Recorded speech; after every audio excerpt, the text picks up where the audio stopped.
Pilih yang pinter atau pilih yang populer? Pinter, Pak. Dua-duanya. Dua-duanya. Tapi kalau analisis saya nih bisa jadi salah. Indonesia tuh nggak butuh yang pinter. Butuhnya mungkin yang apa ya? Jadi ngomongin politik jadi. Tapi itu analisis saya nggak ngomong itu. Jadi ternyata kadang yang pinter itu kadang malah masalah karena apa? Kalau di demografi itu yang tinggal di pedesaan, di pedesaan itu lebih banyak dibanding di kota. Yang di kota tuh mungkin ya mungkin di sini rata-rata pilih yang pinter lah ya, pilih yang pinter, yang cerdas sebagian pendidikannya. Tapi kalau orang desa mah enggak, ngapain gitu. Sama juga ustadz kan. Coba ustadz yang paling disukai yang kayak gimana? Lucu. Iya katanya gitu. Orang saya mau kesini mau pengen ketawa bukan pengen ngaji gitu ya. Ngaji mah bisa di tempat. Iya kayak gitu aja. Banyak kayak gitu ya. Jadi ustadz kalau di sini cari yang lucu gitu ya, mungkin yang ganteng gitu kali ya. Ustadznya juga sama deh, kalian ustadznya jarang banget di TV atau di apa tuh yang apa yang mungkin nggak menurut orang tuh kurang menarik lah gitu ya. Nah seperti itu. Jadi antara realitas, antara teori, antara keinginan dengan realitas itu berbeda. Mau pemimpin, mau ini sebagai mungkin yang akademikin yang mungkin agak lebih bebas gitu ya. Oke, terima kasih untuk pertanyaannya. Jadi jangan khawatir dengan linearitas karena kalau perspektif Islam sendiri sebenarnya bukan hanya linearitas ya. Jangan-jangan nanti kalau orang misalnya orang matematika gitu ya, matematika terus gitu ya, nggak pernah yang lainnya malah nggak paham. Walaupun memang spesialisasi dari keilmuan tadi memang beberapa itu perlu atau penting, tapi generalis itu juga hal yang penting juga misalnya. Nah ini penting nih untuk mungkin nanti untuk generasi ibu-ibu yang bawah mungkin ya, anak perempuannya mungkin gitu ya. Soal anak perempuan tuh mendingan dia tuh pinter, cerdas, cum laude, tapi nggak bisa ngurus keluarga atau nggak bisa masak. Iya kan? Biasa masak masih bisa beli, Pak. Nggak semua keluarga ada, Pak ya. Nah kan praktisnya gitu, bisa beli gitu ya, nggak bisa masak, nggak bisa nyuci gitu. Nah itu nanti penting ada sekolah untuk sekolah manajemen rumah tangga tuh, manajemen rumah gitu, rumah tangga ya, manajemen rumah tuh menurut saya juga penting juga tuh gitu ya. Banyak tuh sekarang tuh tadi belikan ya udahlah beli aja masak gitu ya, nyuci tinggal laundry gitu ya, gitu dan sebagainya. Pak, tapi punten nih Pak, yang saya lihat dan saya kenapa Indonesia itu tadi kan hampir ke 11 ya. Ya betul. Kenapa tunjangannya pun di Indonesia itu untuk gaji ya? Gaji. Dibandingkan dengan di negara lain itu di negara luar itu beda Pak. Iya kenapa ya? Kenapa ya? Kenapa? Saya waktu kemarin saya ngobrol dengan orang Singapura Pak. Betul. Sebelah-sebelahan gitu. Ngobrol lah dengan saya, dengan saya. Iya betul. Ya ngobrolin sama-sama guru. Terus? Memang dengan gaji saya sekian. Iya, aduh, kayak berinak air mata gitu. Saya sampai bilang, Kok masih bisa hidup gitu ya? sampai bilang, Masih jalanin ya. saya bilang ini, kan Malaysia agak belanja ya. Iya.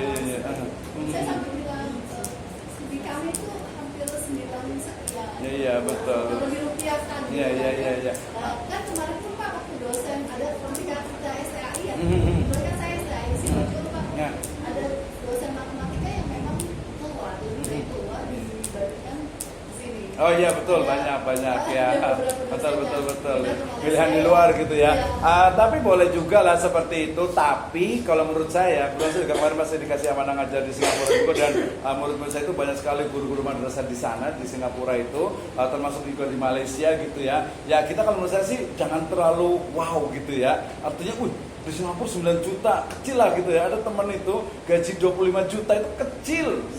Miskin itu 25 juta itu di Singapura gitu. Iya benar ya. Jadi Yang menyebabkan gaji gede itu yang pertama yang saya tahu, Pak ya. ya boleh. Karena KHL, kebutuhan hidup layak di situ. Lain iya kehel. KHL ya. Terus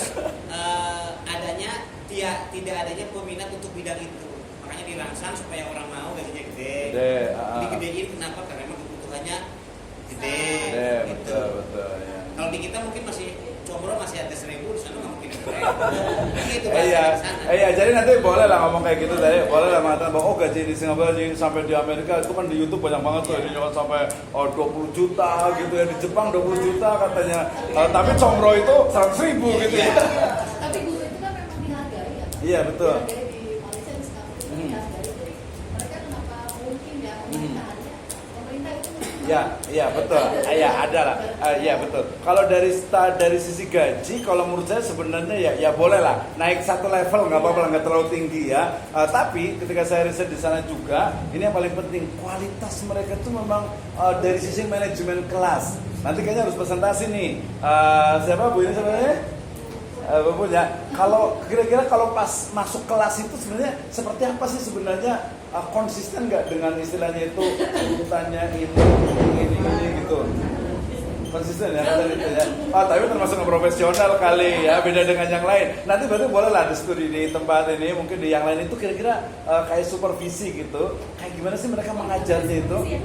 Iya kan? Iya, maksudnya bukan ini ya. Jadi guru-guru yang lain di MTS kalau sini berarti mungkin bagus dia. Nanti berarti di MTS lain, di sekolah lain kira mereka cara mengajar itu seperti apa tuh, dari mulai jam pertama, menit pertama. Jadi kalau saya lihat kemarin itu ini padahal di sekolah Madrasah Separomasa waktu saya ke sana itu, jadi 10 menit pertama itu begini, 5 menit pertama itu begini, 30 menit pertama begini, terus jadi betul-betul rapi. Ya, sesuai dan juga betul-betul sesuai dengan apa tupoksi SOP-nya. Gitu. Sampai seorang murid mau nanya itu pun boleh. Sama Jepang juga sama, Finland juga sama. Tapi ingat lagi-lagi itu satu sisi. Sisi yang lainnya seperti di Singapura itu, aduh parah banget itu generasi mudanya itu. Ya, mungkin di sekolah itu oke, bagus, tapi udah keluar. Pertama apa jelas kan saya pernah cerita, tontonan TV nggak ada sensor. Gitu kan ya, kemudian internet juga nggak ada sensornya, KPI itu nggak ada. Ya kalau kita lihat di Singapura itu kan yang satu pakai jilbab panjang, yang satunya lagi pakai celananya itu 10 cm gitu, 5 cm gitu, jalan gitu kan ya. Jadi sebenarnya ya satu sisi tinggal kita mau pilih yang mana aja sih sebenarnya. Yang mana di Jepang Pak? Yang Jepang ya, gimana parahnya itu? SD segini perempuan roknya, SMP segini, saya kalau dia belum pernah lihat Pak. Oh gitu, bukannya sampai astagfirullah, alhamdulillah. Ini hasilnya begini jadi. Saya setahun perhatiin orang yang sekolah di sana. Oh langsung sangat perhatian ya sampai ke ini di ya. sana itu kan bukan bahasanya kayak bukan sekolah, Pak, jadi kayak homeschooling ya. Iya, mirip ya. Buat bangunan yang besar. Iya betul. Kayak Sekolah alam ya, sekolah alam. Kayak taman gitu. Jadi orang masuk, orang tuanya pergi, orang masuk. Saya kalau yang TK normal ya kan. Gitu. Yang SD segini, yang SMP segini, itu saya perhatiin. Jadi saya yang SMP. Merhatinya SMA doang dia. Yang kuliah kayak apa kata saya gitu. Kan udah banyak di itu tuh. Di YouTube udah banyak. Jadi kalau kuliah Jepang itu wajib pakai seragam, rambut itu harus begini, ini harus begini, banyak. Satu sisi memang ya kita harus objektif lah ya. Ada bagusnya, tapi tidak bagusnya juga banyak, gitu kan ya. Gitu nanti boleh cari itu ya. Oke, di mana yang guru juga sama tadi sih. Jadi tadi kalau dari sisi gaji memang dia boleh lah satu level. Satu level itu artinya ya agak lebih bagus sedikit, tidak banyak. Kenapa? Karena tadi kebutuhan hidup mereka itu banyak. Saya ada murid saya itu yang dia guru madrasah di Al Junaid itu sama di Wak Tanjung itu madrasah itu gajinya itu di sana itu sekitar 45 juta. 45 juta gaji sebulan. Iya besar gitu ya. Tapi apa coba? Bayar listriknya 15 juta. Serius, ada saya teman itu 15 juta bayar listrik gitu. Itu yang kebutuhan hidup ya Pak ya. Iya gitu. Terus juga di sana itu potongan pajak tuh tinggi sekali. Pajak itu ya. Nah Indonesia jadi biasa kan akan ikut seperti itu juga. Ya pajak itu akan digenjot terus, mau guru mau apa itu, ya pajak itu akan banyak. Makin besar gaji makin kirim potongan PPH. Iya PPH-nya kan ini ya progresif lagi ya. Gitu. Saya bangga sih Pak dengan yayasan saya. Kenapa tuh? Bangga nih. Al-Azhar, Al-Madinah, kemana itu bagus memang. Memang. Dia hanya mencerdaskan orang-orang kaya aja. Luar biasa. Bisa enggak? Ya. Lalu siapa yang menolong menengah ke bawah? Siapa lagi? Ya. Udah menengah ke bawah, bawahnya gantungan lagi, bergantungan lagi. Ya oke. Ya memang seperti itu kan. Jadi sudah ada porsinya masing-masing gitu ya, porsinya. Sama juga tadi ketika bicara tentang misalnya nih sekolah kan berbeda-beda, ada yang kaya, pesantren juga sama, sekolah juga sama. Nah, yang paling penting berarti sebenarnya ada standar memang. Makanya nanti untuk nanti salah satunya di mata kuliah ini nanti saya rentukin ya RPS-nya itu adalah job analysis dan job description plus sampai ke SOP. Nah, di sini mungkin yang terjadi, yang punya yayasan atau kepala sekolah itu harus diatur. Jadi guru itu betul diatur dari mulai masuk, naruh sepatunya di mana, sampai masuk duduknya, berinteraksinya sampai keluar lagi. Itu harus betul-betul diatur. Gitu ya. Tapi ya memang jadi kayak robot juga sih gitu ya. Enggak nyaman juga gitu diatur. Kalau di sana tuh nggak boleh interaksi dengan anak juga harus diatur. Kalau mau bertanya juga diatur, duduknya diatur. Jadi silakan mau komentar. Kira mau nanya, kalau mau ditanya berarti nih. Kegiatannya di mana sekarang? Aktivitasnya boleh tahu? Di pesantren ya. Tadi pagi saya ngajar yang di kelas B1 di mata kuliah filsafat pemikiran pendidikan agama Islam. Itu ada 3 yang boleh kita pikirkan nih. Ya, jadi itu karena tentang apa? Tentang bagaimana pemikiran pendidikan agama Islam itu ke depan. Yang pertama, mulai dari pesantren. Ya, nah pesantren itu ke depan dalam 100 tahun ke depan kira-kira itu akan seperti apa? Ya, kalau kemarin saya bilang itu mungkin ke depan itu pesantren itu akan menghasilkan bisa memproduksi robot kalau gitu ya. Jadi dia memproduksi AI itu teknologinya canggih dengan ada indikasi adanya pesantren berbasis science tech atau pesantren IT. Ya, jadi pesantren bukannya pesantren tapi itu menjadi science atau apa teknologi IT. Itu yang pertama kalau pesantren. Madrasah, nah madrasah ini kalau kecenderungannya juga dia pasti akan, karena dianggap sudah ilmu agama semuanya, dia akan mencari karakternya. Salah satunya juga adalah ilmu umum dan juga teknologi. Nah, yang umum akhirnya di nanti akan kembali ke Islam, muncullah sekolah Islam terpadu. Lepas dari komunitas dan definisi Islam terpadu, tapi artinya adalah di sana ada integrasi keilmuan antara ilmu umum dengan ilmu diniyah secara bersama, baik itu full day ataupun all day, gitu ya. Jadi ada 3 nih. Jadi pesantren itu ke depan akan seperti apa, madrasah itu seperti apa, sekolah umum itu akan seperti apa. Nah, itu bagian dari pengembangan, termasuk juga SDM-nya nih.